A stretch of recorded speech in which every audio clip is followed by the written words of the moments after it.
আপনার কি প্রায়শই এই ধরনের সমস্যাগুলো হয়? খাওয়ার পরে পেটে মোচড় দেয়া বা মোচড় দিয়ে ব্যথারও যে অনুভূতি, পেট ফাঁপা, ভার হয়ে থাকা, গ্যাস হওয়া, ঢেকুর ওঠা, কিছুদিন পাতলা পায়খানা, আবার কিছুদিন পরেই পায়খানা কষে যায়, পায়খানার পরেও মনে হওয়া যে পায়খানা যেন পুরোপুরিভাবে হয়নি, পেটে সবসময় একটা ব্যথা বা অস্বস্তি ভাব এবং তার সঙ্গে মন খারাপ এবং উদ্বেগ, এই ধরনের সমস্যা যদি হয় আর এর জন্য যদি আপনি দীর্ঘদিন ধরে নিজের ইচ্ছা মতো ওষুধের দোকান থেকে পেটে ব্যথার ওষুধ, গ্যাসের ওষুধ বা মেট্রোজিল O2 এই ধরনের ওষুধগুলো খাচ্ছেন, তাহলে আমি বলবো একটু থামুন। কারণ হতে পারে আপনি আসলে IBS বা ইরিটেবল বাউল সিন্ড্রোমে ভুগছেন। আমি doctor Tanmoy Dey, general physician, medical officer, Krishnanagar 1 block. চলুন আজ আমরা একটু মন দিয়ে শুনি আর নিজেকে বা নিজের পেটকে জানার চেষ্টা করি। তো প্রথমেই আমরা আসি যে IBS কি। IBS বা ইরিটেবল বাউল সিন্ড্রোম হলো এক ধরনের দীর্ঘমেয়াদী অন্ত্রের সমস্যা, যা মূলত বড় আমাদের যে লার্জ ইন্টেস্টাইন বা বৃহৎ অন্ত্রকে প্রভাবিত করে। এটা কিন্তু কোনো ইনফেকশন নয় বা ক্যান্সারও নয়, এটা এক ধরনের ফাংশনাল ডিসঅর্ডার, অর্থাৎ যেখানে অন্ত্রের গঠন ঠিক থাকলেও তার কার্যকারিতা ঠিকঠাক হচ্ছে না।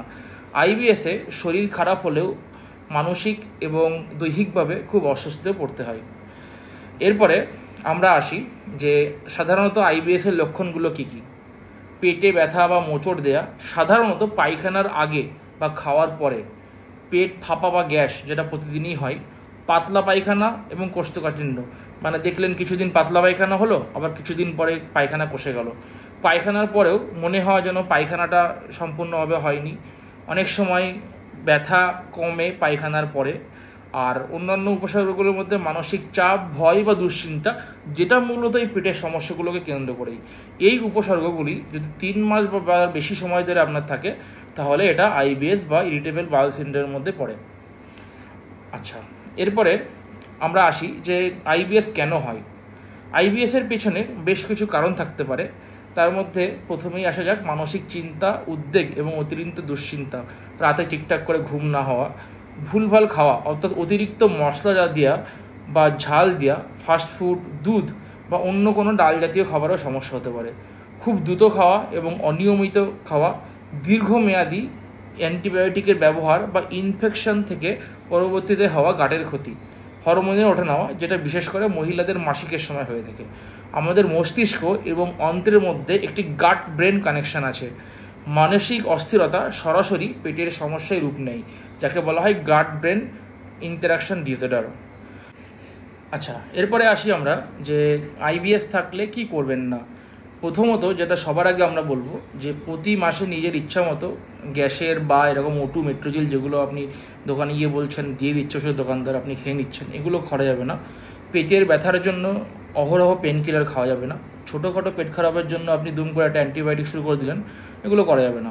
এবং ইউটিউব বা এই জাতীয় প্ল্যাটফর্মে অনেকে অনেক ওষুধের কথা বলে, কিন্তু সেগুলো কিন্তু উচিত না চিকিৎসকের পরামর্শ ছাড়া। এইসব অভ্যাস IBS-কে কিন্তু আরও খারাপ করে এবং রোগটা কিন্তু আপনার অভ্যন্তরীণ ছন্দের, অর্থাৎ যে গাট ব্রেন ইন্টারাকশনের কথা আমরা বলছিলাম তার। তো সেটা ধরতে সময়, ধৈর্য এবং পরিকল্পনার প্রয়োজন। যে সময়, ধৈর্য এবং পরিকল্পনা কিন্তু আপনাকে দেখাতে হবে। এবার আমরা আসি যে কি করা উচিত। প্রথমত নিজের খাওয়া দাওয়ার উপর নিয়ন্ত্রণ আনতে হবে এবং পর্যবেক্ষণ করতে হবে যে কোন খাবার খেলে আপনার এই সমস্যাগুলো বেশি দেখা দিচ্ছে, সেগুলো কিন্তু নোট করতে হবে। দুধ, কাঁচা পেঁয়াজ, আলু, মসুর ডাল, অতিরিক্ত চা, কফি, এগুলোর প্রতি সংবেদনশীলতা কিন্তু কমাতে হবে। চিকিৎসকের পরামর্শ অনুযায়ী লো ফডম্যাপ ডায়েট, আপনারা ইন্টারনেটে সার্চ করলেই পাবেন যে লো ফডম্যাপ ডায়েট, এইগুলো কিন্তু বেশি করে খেতে হবে। এবং উল্টো দিকে হাই ফডম্যাপ যে ডায়েটগুলো আছে সেগুলোকে কিন্তু অ্যাভয়েড করতে হবে। এবং একই সঙ্গে নিয়মিত সময়ে খাওয়া এবং ঘুম, অন্ত্রের ঘড়িকে, অর্থাৎ আমাদের যে বায়োলজিক্যাল ক্লক থাকে সেটাকে নিয়মে কিন্তু আনতে হবে।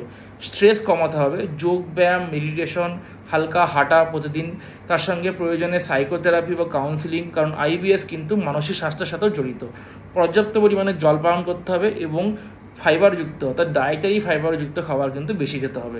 এবং যখন আপনার সমস্যা দেখা দেবে তখন আপনি চিকিৎসকের পরামর্শ মতোই কিন্তু ওষুধ খাবেন, ঠিক আছে। তার সঙ্গে আপনি চাইলে প্রোবায়োটিক্স বা ফাইবার সাপ্লিমেন্ট, অর্থাৎ যেগুলো প্রাকৃতিক ফাইবার, সেগুলো বেশি করে খেতে পারেন।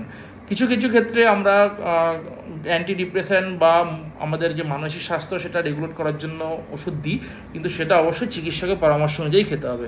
মনে রাখতে হবে যে আইবিএস এক একজন রোগীর এক এক রকম, তো প্রত্যেকের চিকিৎসা কিন্তু ভিন্ন। মানে একজনকে এই ওষুধ দেওয়া হলো মানে সেটা সবার ক্ষেত্রেই কাজ করবে, সেটা নাও কিন্তু হতে পারে।